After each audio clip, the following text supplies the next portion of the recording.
Michael Lloyd here with the Trucking Manual. I'm going to tell you why today was one of those days and I just felt like quitting. I'm not going to lie, this isn't the first time I felt this way, but let's just get into the story. Okay, so what happened? Well, let me give you a little backstory.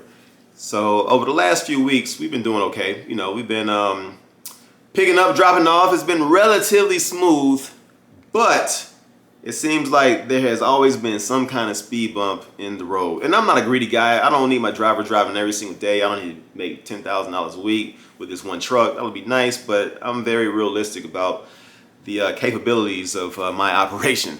However, we've been running into a few speed bumps, and it's just been like a tire here or a valve leak there. It's just something that always kind of sidetracked us. And you know, obviously messing up our gross for the week. So that has been frustrating me lately. So fast forward to this morning. So my driver, he's going to a pickup, and we have a load going from North Carolina to Illinois, back to North Carolina. So it's a cool turnaround load, and it's paying pretty well. So on the way to the pickup, he gets pulled over by the DOT. They tell him to go into a weigh station. They're going to do a random inspection. So he calls me before the inspection begins, and he's like, I'm just letting you know, they got me pulled over.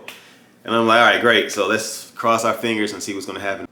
I know the truck was in decent shape because it was in the shop recently, and they took care of those repairs. The trailer just was DOT inspected and certified, so good there. So I'm thinking, okay, we should be good. But I didn't hear from my driver, and I'm thinking, what is taking so long? An hour and a half goes by when he finally calls me and lets me know that they gave him a warning for personal conveyance. So I'm like, hallelujah, he got a warning. And ultimately that could have fallen on me too, because I can see his logbook, right? So I know that he's using personal conveyance more than I would like. But at the same time, I've been letting it slide. It hasn't been really overly excessive. And I guess DOT agreed with that. So luckily he got a warning. So I'm thinking, okay, it's about to be a good day. We escaped that one, and let's go get this load. So he pulls up to the shipper. He gets loaded relatively fast. A lot of times you have to wait for hours, but not this time. So everything's cool. He takes off. He's like 5 miles down the road. Boom! Said he hears a noise. So he goes out, and what happened was the load, which was a bunch of plants, it tipped over in the back, to the point where my door was busted. So half of the load, half of these pallet of plants hanging out the back of my door. And I'm thinking, man, what if this happened on the highway or just anywhere else? Like, luckily it was 5 miles away. He was able to take photos. You want to make sure you get those pictures. He went back to the shipper. They unloaded him. And now I'm like, okay, great. Who the hell is about to pay for this? Because my door is all messed up, you know? So I talked to the dispatch company. I talked to the broker to try to figure out what happened.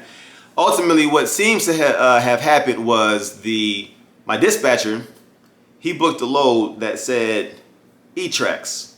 So E-tracks are these rails that go on your trailer walls, and you can hook straps in there just for extra security for your load. My trailer does not have E-tracks. The broker wanted a trailer that did. For some reason, my dispatcher booked it anyway, and yeah, so that's what happened. So we had the E-tracks, the load would have been strapped down, we would have been good, but we don't. So he booked the load for whatever reason, and boom, an accident happened. So I'm in the process of figuring out if the dispatch company is going to pay for this. Do you think they should pay for it? Is it my fault? Is it my driver's fault? The broker says he spoke to my dispatcher over the phone and told him we need a trailer with E-tracks. He says, the dispatcher said, yeah, we have that.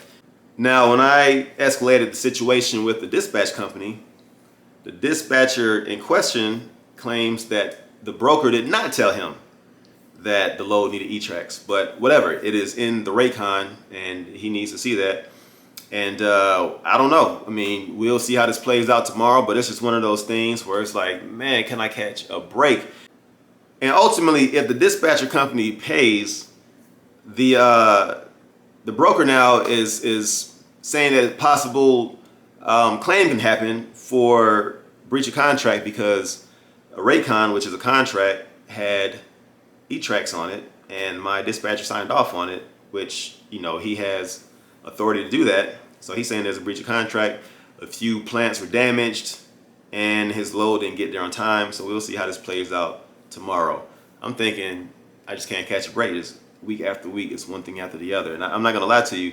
That's just part of the game. And if you get emotional, you'll make a decision that you might regret. We'll see how this plays out. But right now, I want to sell my truck and say, F it. Take my money and just go.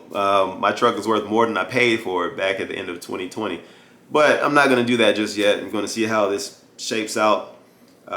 Tomorrow, the first time I felt this way, I wanted to quit, just throw in the towel. And the next day, it wasn't even that bad. That was a whole different situation. It wasn't as bad as this, but hopefully this, plays out well. The dispatch company does right by me, and we shall see. So let me know what you think I should do. Once again, this is Michael Lloyd here with the Trucking Manual. Check out my book on Amazon, The Trucking Manual, and visit my website, thetruckingmanual.com. Sign up for the forum, and we'll talk about things like this all the time. Until next time.